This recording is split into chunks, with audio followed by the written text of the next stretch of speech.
House Speaker Faustino D. III is paying heed to the President's wishes and the public at large on which bills are tops on the House's legislative agenda going forward.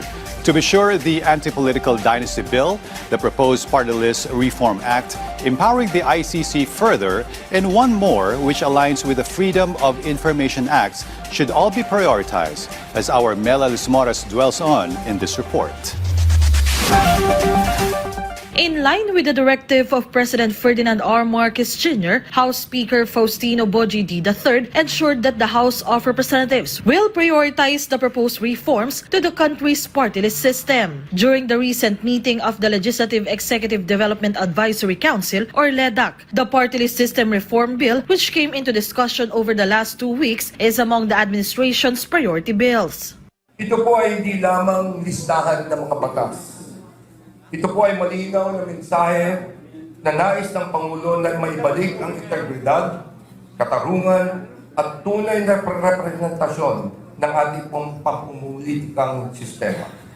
At kasama dyan ang party list system, isang mekanismong orihinal na ginawa para sa mga sektor, lalong-lalo na po sa sektor ng mga manggagawa. Prior to this, Speaker D, together with House Majority Leader Sandro Marcos, also filed their own version of the Anti-Political Dynasty Bill, which is among the government's priority measures. According to House Committee on Suffrage and Electoral Reforms Chair Zia Alonto Adjong, they in the committee will thoroughly discuss this along with other similar proposals. Iba talaga pag may na-file yung House version because that would mean the commitment of the leadership to push this measure as a priority. But as to the finality, the final version that would be carried out by the committee, that would depend on the result of the discussion and would be decided upon by the committee as a whole.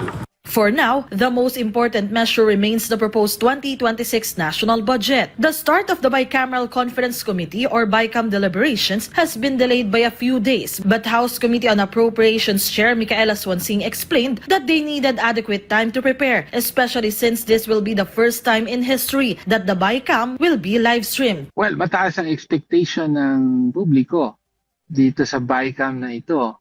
No, may mga pangako ng transparency. Hopefully, yung delay ay hindi nangangahulugan na mayroong mga behind-the-scenes negotiations na nagaganap. Maybe there's a good reason kung bakit nadidelay. Kasi siyempre baka meron pang kailangan ng mga i-prepare ng mga documentation. Kasi siyempre hindi ganun kadali yun. Mela Lismoras from the National TV Network for a new and better Philippines.